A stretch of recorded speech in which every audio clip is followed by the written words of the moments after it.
Hey guys, I'm Jax and this is my spoiler review for Vikings Valhalla Season 2, Episodes 5 through 8. Now I did a review for the first 4 episodes, so this will mostly be focusing on the back half, but it will also be my season thoughts all together now I have completed the full season. And I gotta be honest guys, I'm a little bit disappointed, and by little I mean kind of massively disappointed. I really loved Vikings Valhalla Season 1, especially on that rewatch. It just completely wowed me on every level. I loved all the twists and turns and reveals and revelations, all the big battle action set pieces, all the character work, all the kind of religious themes and ideas and exploring them, and the way that the Vikings were split down the middle with Christians and pagans, and there was just so much good stuff. They did so much so quickly. The story was so quick and frantic and energetic, and it never felt rushed. I feel like I was getting all those little character moments while still going through this big story so quickly. Whereas in Season 2, I found them trying to do so many of those things, but all of them kind of falling flat. And I feel like if I didn't love Season 1 and the characters so much,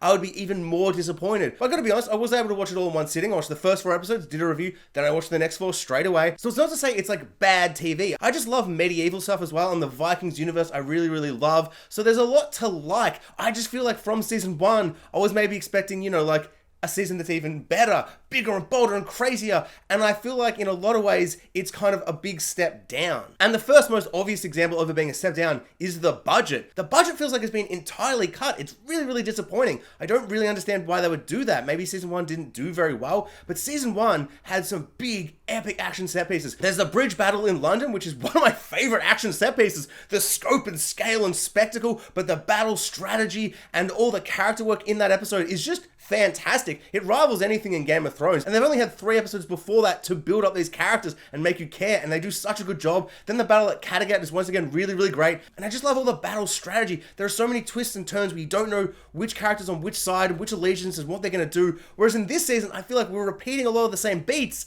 but I just know, I know what I'm going to expect. But this season really did feel like a budget Game of Thrones. And yes, you might be saying, well, why not a budget Vikings, the original series? It's like, yes, but I didn't feel like there were characters in this that are just like budget versions of characters in Vikings, even though I'm sure there are. I feel like in Season 1 they still had this, but I feel like it worked better, or at least I just enjoyed the characters and those characterizations. Like we got Budget Littlefinger and Budget Joffrey, but I really enjoyed their dynamic and the actors. In this season, we've still got Budget Littlefinger and he's still hanging out with Budget Cersei, whereas in this season we've still got those aspects, like we've got a Budget Dothraki, we've got a Budget Battle of Blackwater, and it really does feel like the budget version, like just in the most uninteresting, boring way, where it just feels stripped of everything interesting about it, and it's just kind of there at a surface level, and the characterization isn't as interesting. But hey, let's not wallow in the sadness and disappointment of a second season that isn't as good as a brilliant first season of a show. Let's just have a bit of fun, something good. How good is it that they love to kill Leif's girlfriends in finales? Oh wait, no, that's bad and sad, and I don't understand why they hate him. Why do they want him to suffer?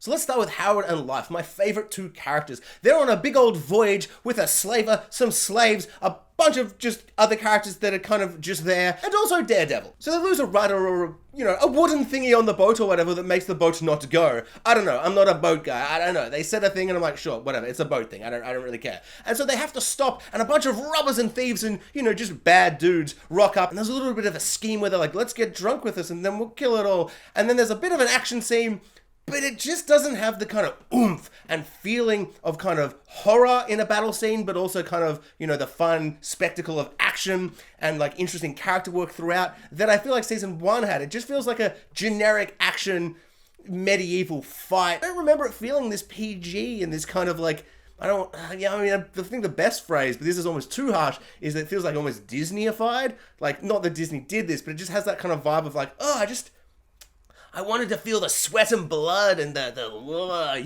all these action set pieces. And I feel like all of them, except for the 2 Freydis sword fights, which I'll get to when I do her segment, everything just felt a little bit flat. Also, that slaver with them is just so dumb. Like, you can clearly tell that no one likes him and no one likes that he's a slaver, yet he keeps acting like he's got bodyguards around, or that he's got like 5 hands and 5 swords and he's going to be able to fight them all off. Like, he's clearly outnumbered, yet he just keeps treating the slaves so awfully. And there's a moment where he's like, what, you've all turned on me? They punch him and they tie him up, and it's just like, dude, that was so easy for them to take you over. Like, bro, just read the room, read the boat. Like, clearly they're going to kill you. And then, all the slaves get a little stabby at him and they kill him. And it's just like, what was this slaver thinking? What an idiot. Also, in ways, I feel like they didn't go hard enough with him, or he just felt so incompetent that when he died, I'm like, yeah, of course. Like, I don't know, where else was this gonna go? I kind of like the idea of forcing Harald and Leif, these kind of good guys in this horrible universe, that would have to like deal with this horrible guy and like see him sell these slaves off and feel really guilty and awful about it, but that's how they get there to do their mission and to get their quest on and all that kind of stuff. And I thought that'd be really interesting and nuanced. Whereas they just punch the slaver in the face and then they stab him. And it's like, okay, I mean, like, I'm happy the slaver's dead because he sucks.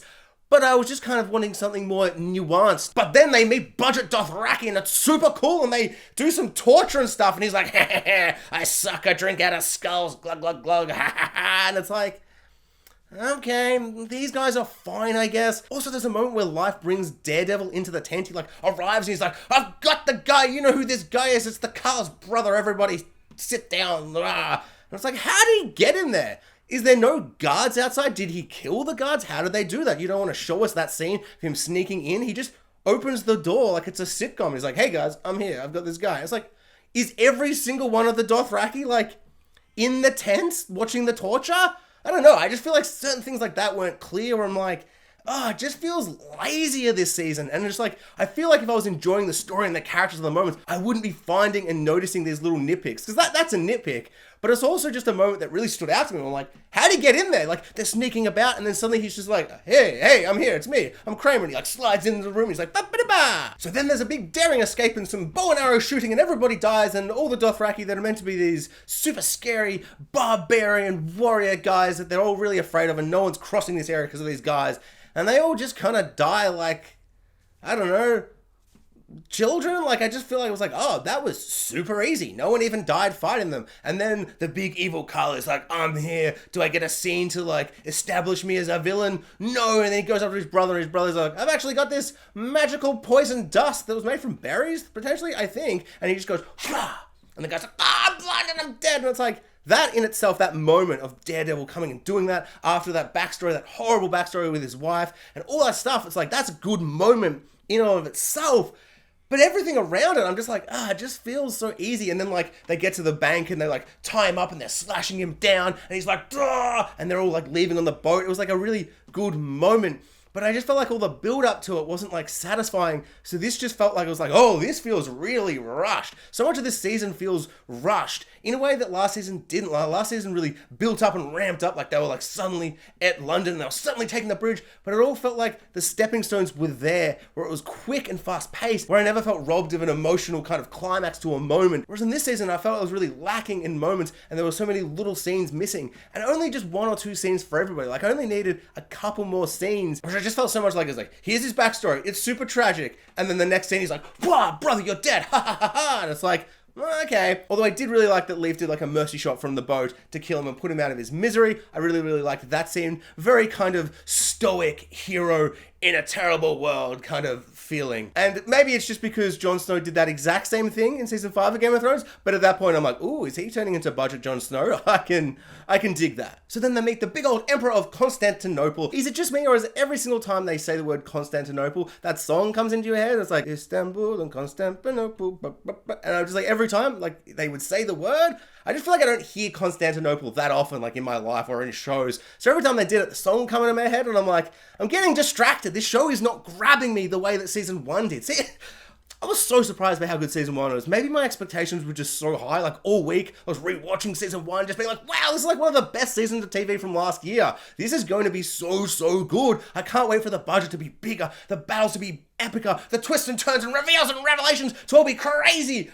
And it's all like either the same or a bit less exciting. And it's just disappointing. So they meet the king, emperor, man or whatever. And he's like, actually, I wasn't here for this golden locket thingy. I was here for the lady. She's gonna be my wife. And then Harold's like, oh, I'm sad. I was like, it's sad. And then she's like, actually, you can do anything, Harold. You're gonna come and rescue me in season 3 and be the king of everything. And he's like, actually, that sounds pretty good. And then we get that big epic season closer of Constantinople. And it's like, oh, it's pretty far away. I guess it's big, like in context, it's big. Like in season 1 where the Greenlanders are like, oh, Kattegat's the biggest place, this is crazy. And it's like, it's not like, not big, but it's like, I don't know, it's like, this will be like the last or second last time I reference Game of Thrones, but it's like you'd get to a season ender where they'd go and see something in Game of Thrones and you'd be like, oh, and it was big and epic and grand and new and exciting, whereas in this, it's just like, yeah, it doesn't look that impressive. I'm not that impressed. Maybe they should have done a shot through the city streets to really kind of give the emphasis of how big and rich and grand it is, because in a wide shot with the ocean everywhere, I was like,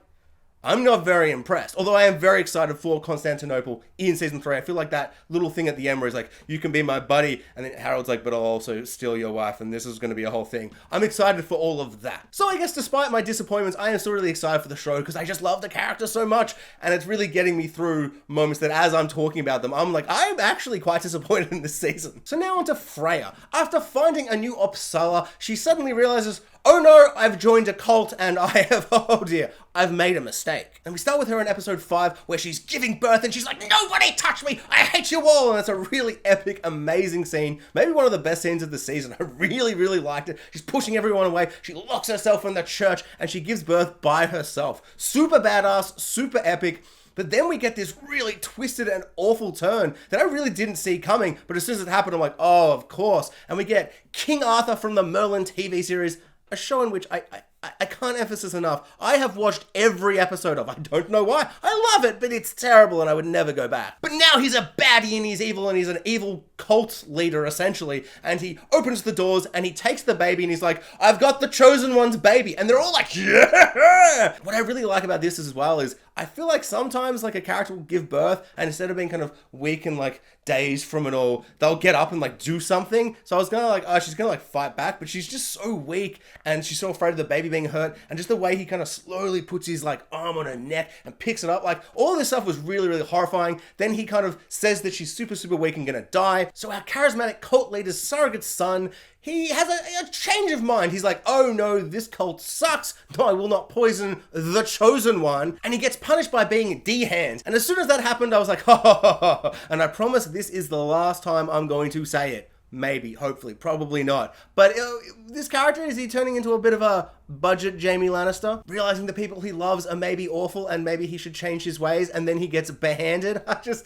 It just rings very similar in a lot of ways. But as I said, budget, so not as good. And so this character gets banished out to the sea, which is a really awful thing. And I was like, oh my god, he's gonna die because he can't roll or anything. Like, that's really brutal. Should have just killed him. And then when Olaf finds him, at first I was really excited. I'm like, oh, this is really interesting. But then as that whole thing played out towards the end, it just felt very, very reminiscent of in season 1 where Harald went over to his brother Olaf's side. And like the whole time I'm like, no, surely. They painted him as such a good guy in this show so far. But then I was like, but maybe the brotherly love is just so deep regardless of how much they hate each other. Maybe. And so at least then I was kind of like, oh. And then of course in that one, Olaf knew the whole time. So it was like, I don't know. It just works so well in so many ways. Whereas this time I'm like, that guy is not going to be a bad guy. That guy is going to help them and save them and probably die as a hero. And that's what we got. And if maybe the action and the spectacle of it had been more interesting and maybe I'd cared about budget Jaime Lannister, I would have been like, well, it was actually pretty good. A bit reminiscent of season 1 finale. But hey, at least I cared about the characters and the scene and the action and the spectacle of it all was amazing. Whereas it was all just fine. I feel like my favorite stuff was just like them going into the cave. Like you got all the mountains and the boat's just going into the cave. That was really moody and cool. And I just like that visual. But I'm wanting more. Like, we got the bridge battle and Kattegat battle last season. 2 huge, amazing battles. At a certain point when we got to the episode 8, I'm like, oh my god, this final battle is going to be crazy. We're going to have 2 battles in one battle. Big budget style. They're going to essentially do the Battle of Blackwater for their second season, where there's not much battles. There's little sprinklings of action throughout. But it's all saving for this one moment. Especially when you look back at a lot of the action set pieces. Like the fireballs in the first episode when they hit the sand, it's just big, terrible looking CGI fire. A lot of the ice and water when it was rushing through didn't feel very real when they're on their little voyage. I don't know, there's just so many little moments where I'm like, oh, the CGI is like a bit off. But, they must be saving it for the big action battle set piece at the end. And then we didn't get one, but we somehow still got what I expected, which was a Battle of Blackwater. But I didn't mean literally. See, I knew it. I knew I was going to say it again. We just essentially just got the Battle of Blackwater, where she like pulls out some, oil or whatever in the ocean, and it's like, oh, she's going to Blackwater them. But instead of a really moody and atmospheric scene with some fantastic music and some building of tension, and it's slowly rising and rising and rising, and then there's a big relief of the green explosion, and it's so big and epic. And I know it's hard to compare to something that is is one of the greatest moments of TV, but there's just so much effort into the execution of it, like just the way it's filmed, the way the characters slowly realize this thing. In this, it just feels like such it's like almost a student film in comparison. Like, it still looks great, but it's like the scene is essentially the same. They lure them in, there's no one around, the characters all have the same beats, then there's a big explosion of fire, and yes, it's pretty cool and all that. And to be honest, if we didn't get amazing battle scenes last season, I wouldn't be expecting them to do so much more, whereas when they do this, it's like, that's it, that's the big money shot of the season. And then even when Olaf and Freydis have their fight, we don't get big wide shots where the fire's burning. We get like a couple shots where the fire's a little bit in the background, but it mostly just like turns the camera around so you can't see any of that. So we don't even have this big one-on-one with the burning, carcasses of his fallen friends and, fellow Christians and all this stuff that could have been really visually cinematic and epic. It just feels cheap. The one thing I really did love in this season though was the one-on-one fights, particularly with Freydis. She gets one against King Arthur from Merlin, but now he's a bad, evil cult leader. And I really liked how she's still so weak and fragile. She walks into town and she's like, "It's me!" And all the cult people around are like, "Oh my God, well, she's alive, what?" And I just love that King Arthur, like, he's got such a command of her, and I just love the way his presence was in that battle. And he's so easily beating her, and it's kind of like, oh, she's just gonna get a cheap shot in. He's gonna Oberon this, where he gets too cocky. What is it? And it's like, no, all his fellow cult members turn on him, throwing rocks, and then he just gets beaten to death. And I really like that, because he didn't expect it and didn't see it coming, because he's just so arrogant, he's so cocky. So I just really, really enjoyed how that built up, and that might be the best moment of the season, because it just felt really kind of authentic and real for where the characters were and how his mindset was in that moment. Also, just that arrogant, smug, like, look on his face as he's just beating her. It's a really, really great fight. And then the second fight with Freydis is obviously with Olaf, which I found really, really cool. I just really liked that fight. It was a really, really good one-on-one. And I love that as he lifts up his arms to do a swing, he's exposed his, like, armpits, and she just goes right through him. And then he's all like, oh, and he's got his hands on the poles, and he's like, oh, what is this, some kind of metaphor? What am I, looking like Jesus or something? And I'm like, ha ha ha, that's incredibly on the nose, but I love it! I also like that she spared the King of Norway, little Svenis, whatever, who cares what his name is, and she takes him back to the mother, and she's like, peace, maybe? And the woman's like, peace? Cool, cool, cool. That will not last, but in theory, and in principle, I like it. But that will not last. They're going to come for her so hard. So our last storyline is the English storyline, which feels so separate at this point. Like, I was just waiting for something to come back, and then yes, Canute does come back, and it's exciting and amazing just to see that actor. I was just like cheering and hooting and hollering and being like, I like that actor. I like his thing. I like the thing he's doing with the character. I like it a lot. I feel like it's been so long since we saw him. It's great to have that confirmation as well that the actor was coming back, because when he got sent off to Denmark and we didn't see him in Denmark, I'm like, why is Denmark different to all the other globetrotting? Every character goes somewhere new, but we see it. Is Denmark going to be a spin-off series? I don't understand. Is the actor being cancelled or like got scheduling conflicts? Like, why isn't he in the show anymore? But he's back and he's, here, and that's fun. The season's not nailing it when like Canute's just coming back and being in a shot is like one of your favorite parts of the season. Oh no. So the English subplot continues with what we got in the first half of the season, where it's like the Queen is like, can I trust Budget Littlefinger? And because he's Budget Littlefinger, we know she can't. What I did really like though about the whole plot of like, did Godwin set up this poisoner to just save her from the poisoner to be in Canute's good books? Because he's been so conniving and scheming, that makes sense.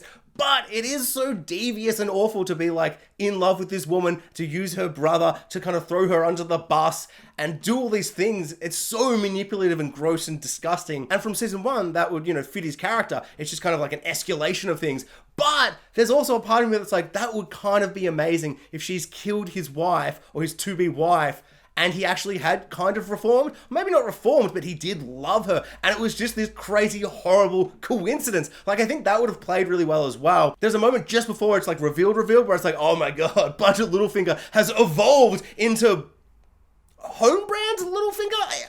Budget and Homebrand feel like they're the same, but I feel like just calling him Littlefinger now is like, that's not fair. He's not like at that level. Like, this is that he's like second evolution, not the third and final form that is just Littlefinger. So there's a middle ground. All of that I found really, really satisfying and interesting. And I did like that I still felt like unsure about it. But when it was revealed, I was like, yeah, this makes sense. Because that first scene at the start of the season when like the woman like looks over at him and I'm like, oh, Budget Littlefinger's gonna get like a sexy love story. Like he didn't feel like a sexy player. In a lot of ways, I felt like he was more of a Varys than a Littlefinger. Like Littlefinger wanted to get like, his dick wet, whereas Varys didn't, obviously. But I feel like his character kind of falls more in line with Varys, where he's just so power driven that those things don't really interest him. Like, yeah, sure, he'll have sex if he needs to for his, power gains. But yeah, so it was satisfying, but I was still kind of, I wasn't sure properly. But also, man, do I miss Budget Joffrey. I love that guy. He was such a great character. I love the actor, and I am disappointed he's not in it. I also love the end of the English plot where the queen gives the lady, Canut's daughter, the little gem thing from the bear, his old buddy, pal, friend, mentor, whatever. So yeah, despite being very disappointed and kind of mildly annoyed, there is still a lot to love in this season. I just feel like I wish I hadn't set my expectations sky high. It's just disappointing because season 1 was so amazing and season 2 is just... Thanks for watching, guys. Like, subscribe, hit the notification bell, and comment below. I would love to know, what did everyone else think of season 2 of Vikings Valhalla? Am I wrong? Big yays, or am I right and it's big nays?